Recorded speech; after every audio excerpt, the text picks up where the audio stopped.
Hi, my name is Sasha, and actually, I just was filming my thoughts about first semi-final of Eurovision 2025, and apparently my camera died in the middle of that, and nothing saved, and now I need to say everything second time. I hate myself so much, but okay, let's try to do that second time because why not? Because I want to.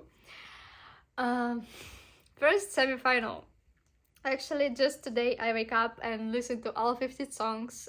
Some of them I already knew, but I kind of am big procrastinator because I was trying to do that for at least 3 weeks already, and today's literally last day I can do that because first semi-final is the day after tomorrow, and tomorrow I'm going to a working trip for 3 days, so I will watch first semi-final in another city in a hotel, so no chance for me to film this, my thoughts, other day, only today. And we have 15 songs. I'm a big fan of when countries use their own native language in Eurovision, and this year is really good. I feel like it's around like 25 songs. Sorry, I watch on my different notes. I think it's like 25 songs this year, around that number, so it's easier to say who did not use their own native language. Let's just go through all 15 songs.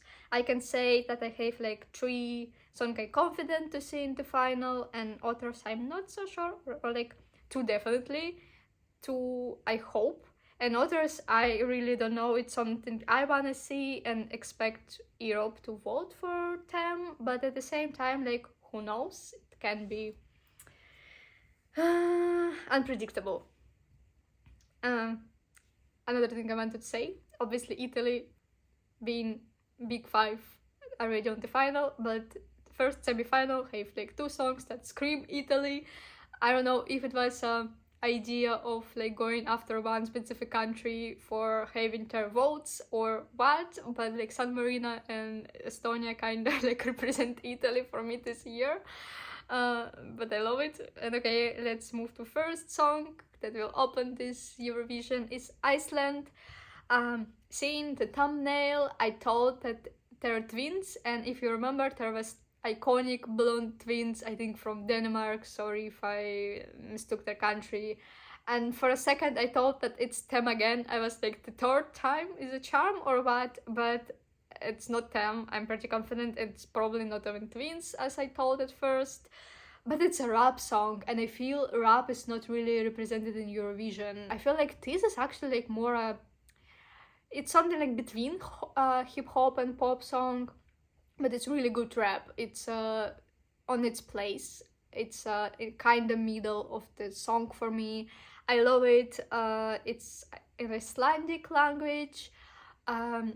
But big minus for them is that they're first, so they definitely got my yes. They're in my top 10, but I'm not really sure how Europe will vote for them because they're first. But I really like that it's a rap. There's really interesting instrumental like parts in the music. I enjoy that. Hope they're going to the final. We're moving to Poland, another country that did use English and Poland, so they did include their own native language.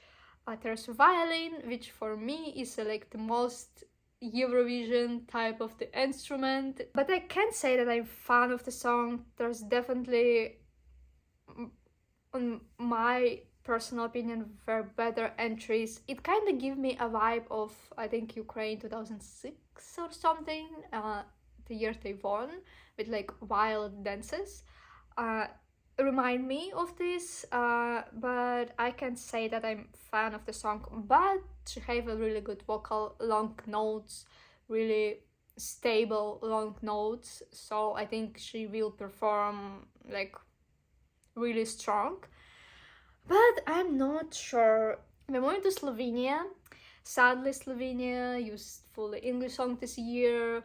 I actually loved few previous entries from Slovenia. I started to pay more attention to this country because of mostly every time in last years they was in my personal top 10, and this year I can't say the same. It's a really good ballad, but fully on English. It's pretty like simple structure song.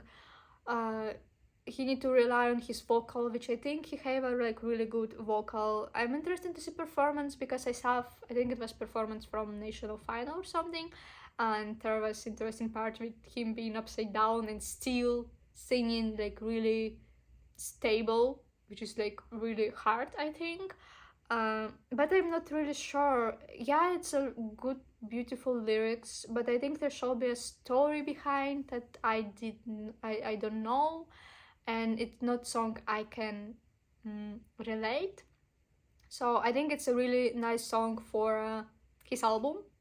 There's another thing I will probably talk about when I talk about all 15 songs, and there were a few things that I will say about how I think Eurovision work. So for me, it's not a Eurovision song. It is a good song, obviously it's a good song, but it's not really give me a Eurovision vibe, and I not really see people really voted for it much, especially because the next song after them is Estonia, and I think placement in semifinals are important, because when you are having a ballad and after you comes the possible winner, which really addictive song, I think it's really bad for you. So next song is Estonia, Tommy Cash, Espresso Macchiato. Is one of two songs that really made it in my bubble, kind of like no Eurovision bubble, because I don't follow Eurovision account from my main Instagram page, and I follow only a few previous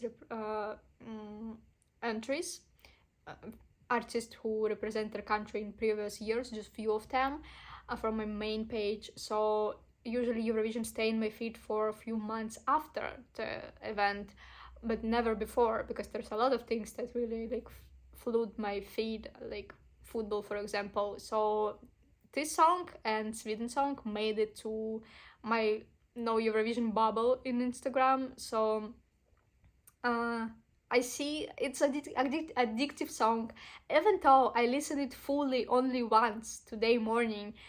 For last month or so, it's stuck in my head. I just will go through my day and randomly like mi amore, espresso macchiato por favore.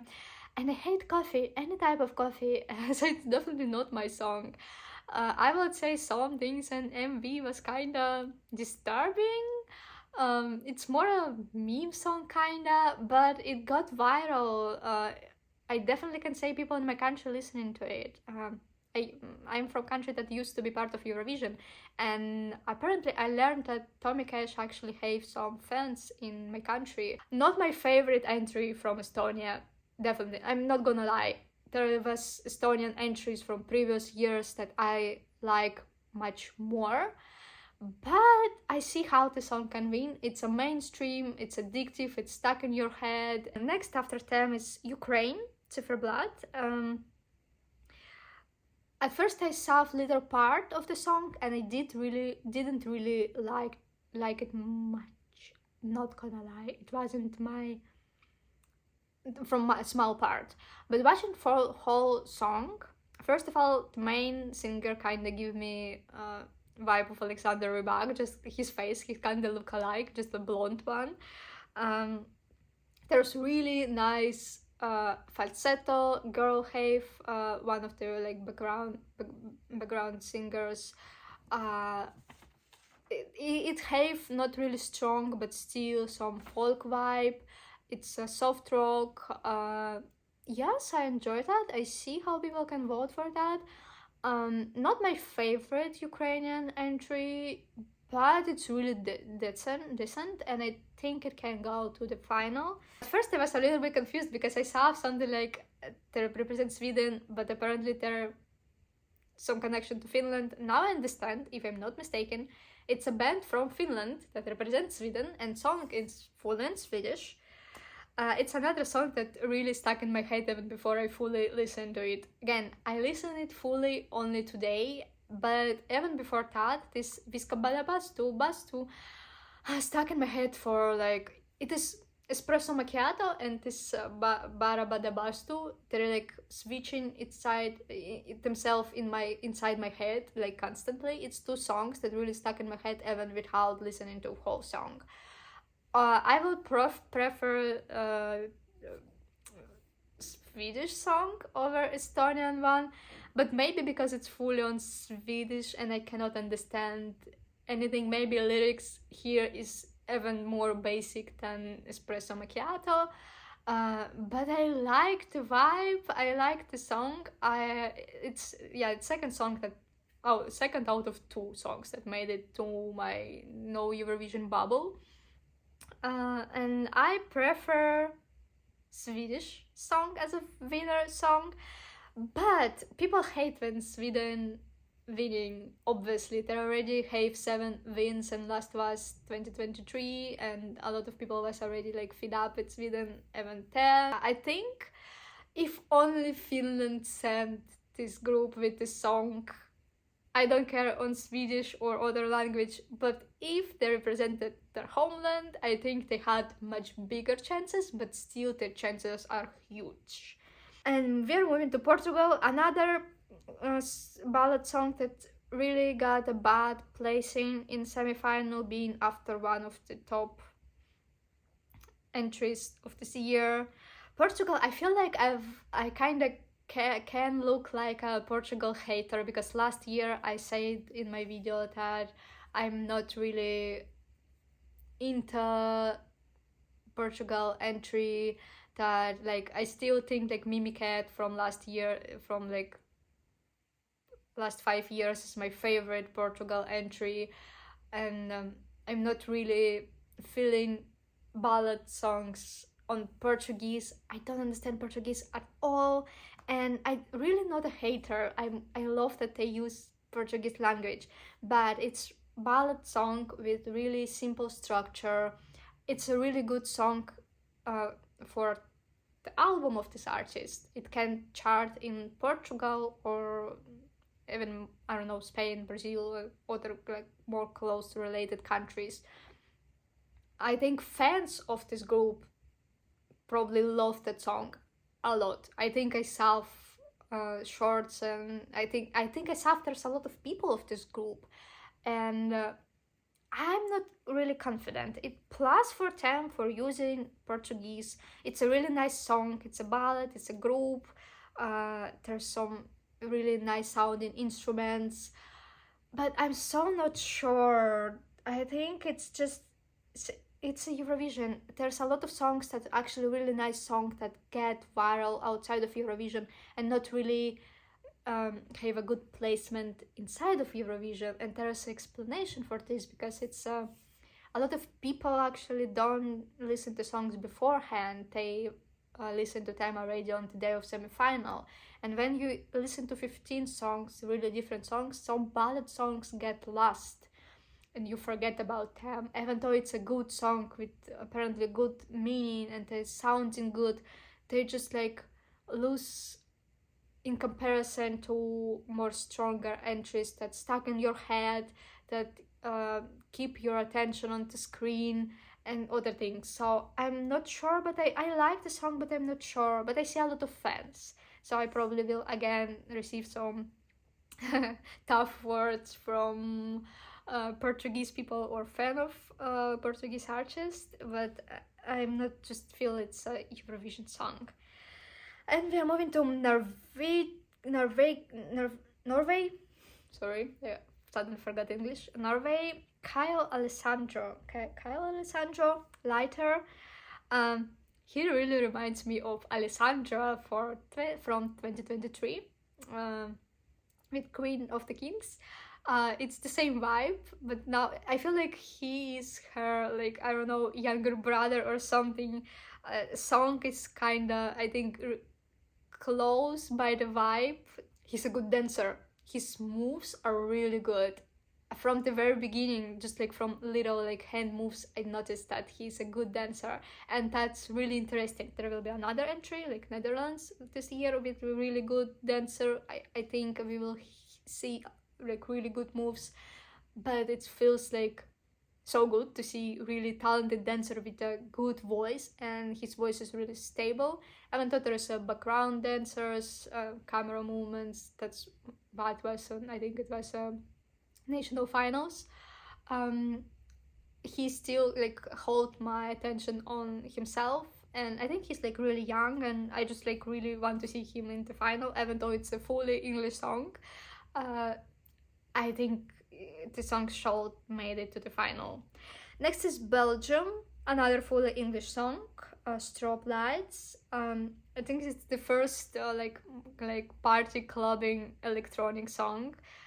There's always should be at least one songs like that in the final as well. I really like that song, so I think it's going to the final. Next is Azerbaijan, and Azerbaijan not really using their own language. There's interesting vibe, interesting voice, because opening the music video, seeing the face on thumbnail, I expected completely different voice, but I get used to this through the song really fast.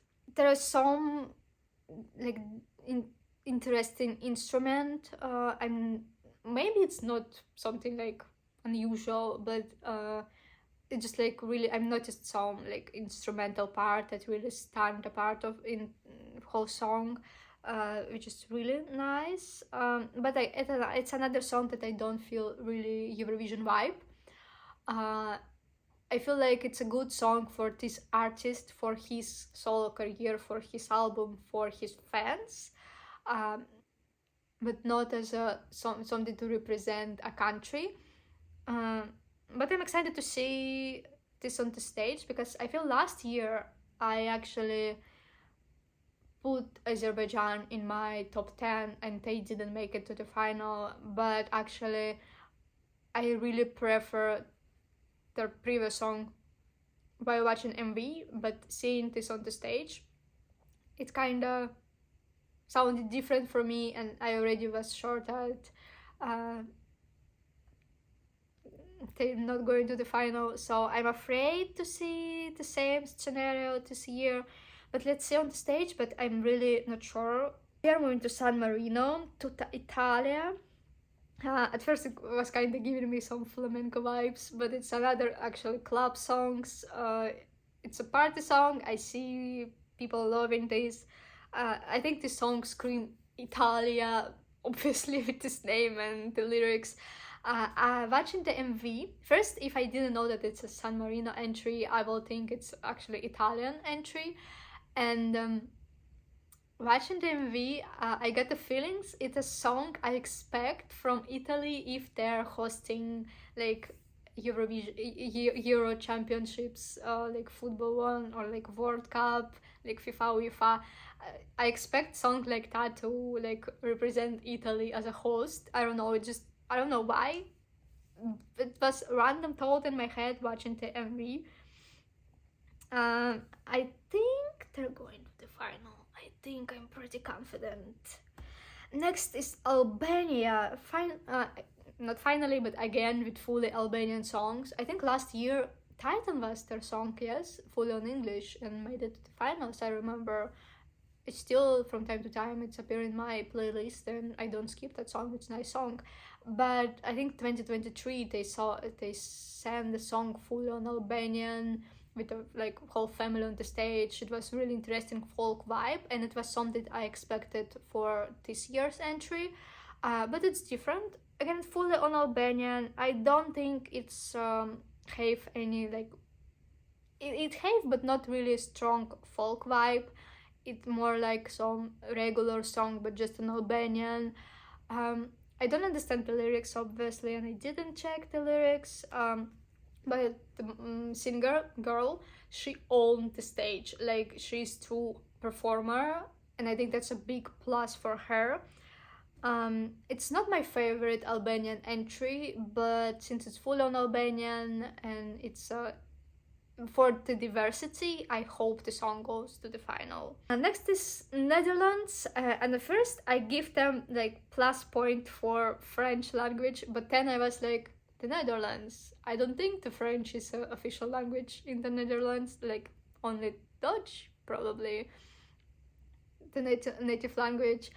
But as I understand, the artist migrated to Netherlands, and French is probably his native language, so still plus point for French, and it's a really good song. It's another example that even I didn't know that it's a Netherlands entry, I will think it's official French entry.